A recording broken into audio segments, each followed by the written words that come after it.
We fight like hell, and if you don't fight like hell, you're not going to have a country anymore. Fight for Trump! Fight for Trump! Fight for Trump! Fight for Trump! Fight for Trump!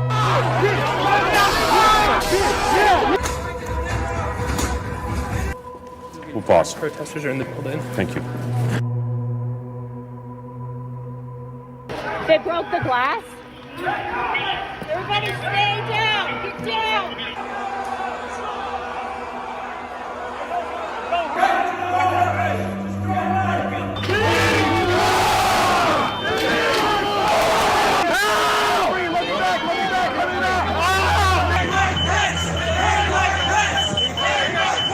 This is America, and this is what's happening right now.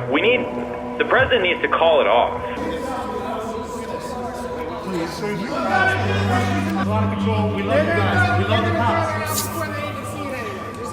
It's only a matter of time. Justice is coming.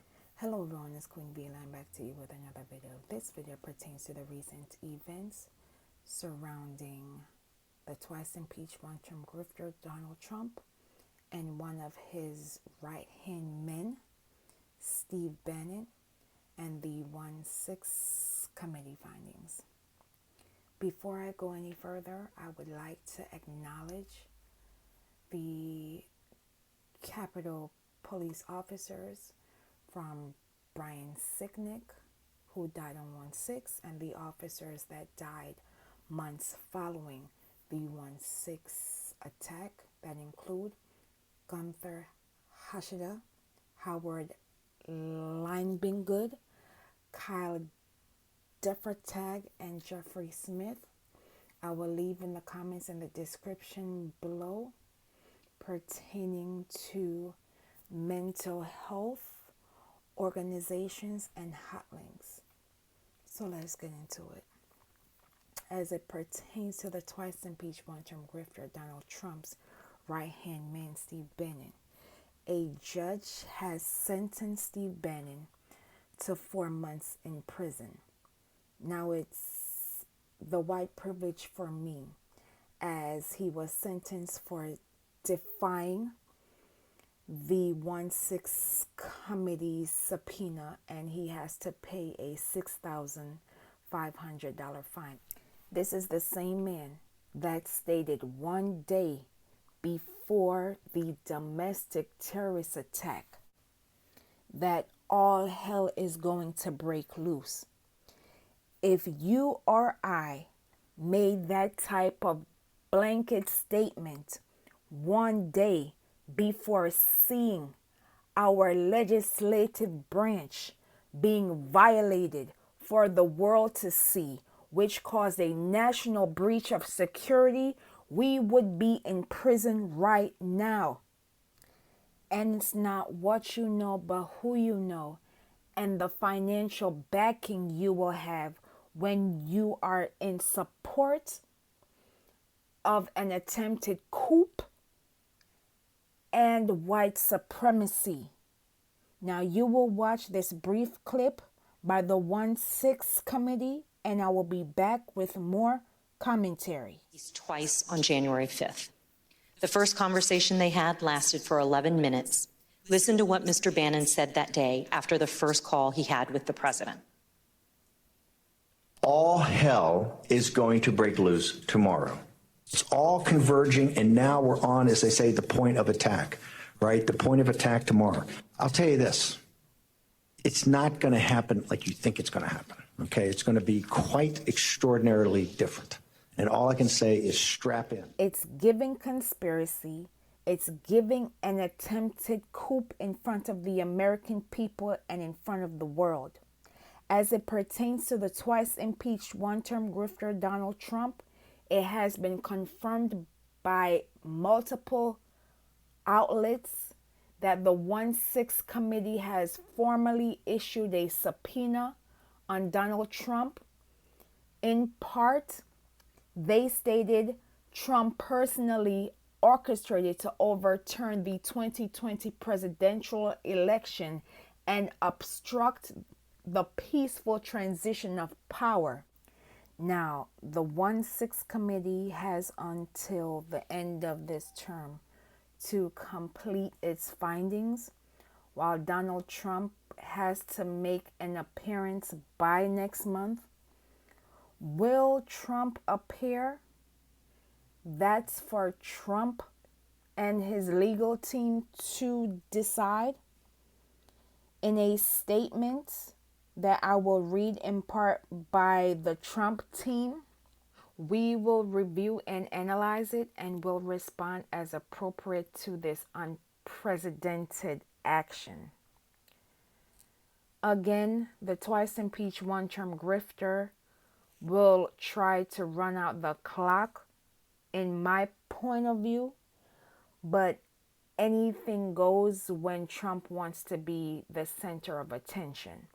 At the end of the day, what we witnessed was a national breach in which persons came at the behest of the twice impeached one-term grifter with known white supremacist groups, persons within the military, law enforcement, and yes, electoral officials on the local, state, and federal levels who were willing to overturn the people's vote.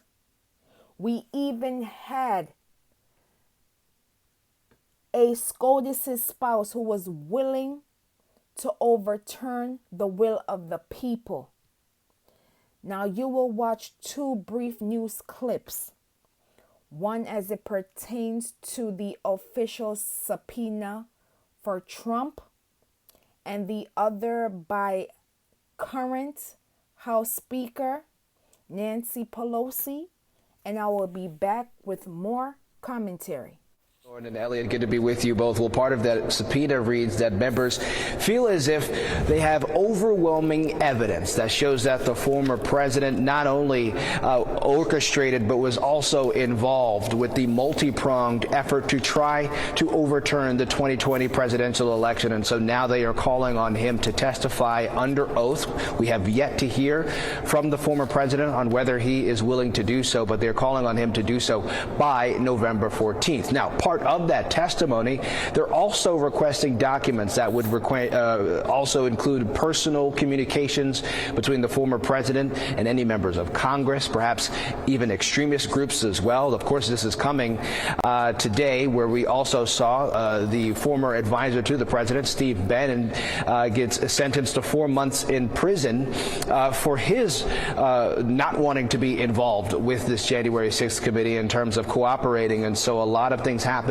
in the Trump orbit, but it still remains to be seen exactly how the former president will respond. But the other thing to remember, Lauren and Elliot, this committee only has until the end of the calendar year in order to get their work done. And remember, they also have to have that final written report from their investigation as well. And so the clock is certainly ticking on what they do next. Yeah, so they only have until the end of the year. Speaking of democracy on the ballot. All right, take it to the bank. I have to ask you about the January 6th committee. On Friday, they officially subpoenaed Donald Trump. Do you think he'll actually appear for the deposition? And what does it say to the American people if he doesn't?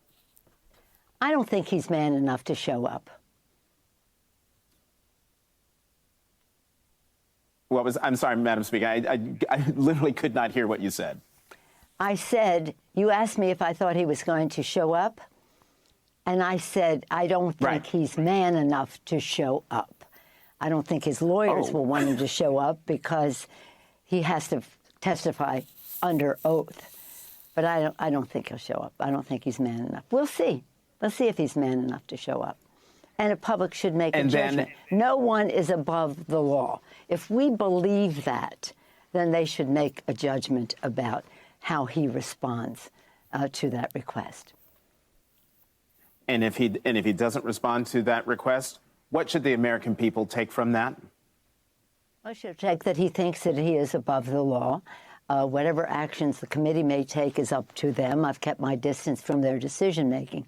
But whatever they decide will also send a message about his respect. He isn't honoring the oath we take to protect and defend the Constitution of the United States. That's a serious oath that we all take. And clearly he Most of us had more respect for the office he held than he had. But why are we talking about him? We're talking about the future. Babies born now will live into the next century. We're going to make sure that we have a world that is safe for them, a democracy that is strong for them, and values that are respected, the dignity and worth of every person. America, the choice is clear that our democracy is on the line. The guardians of Putin are ensuring to strip our democracy as we know it, and they don't care how they get it done. If we sit on the sidelines, everything that we have come to know, from Social Security, Medicare, abortion rights, healthcare rights, educational rights, marital rights will be stripped.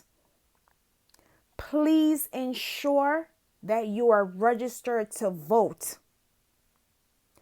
I will leave in the comments for dates for when you are supposed to register for.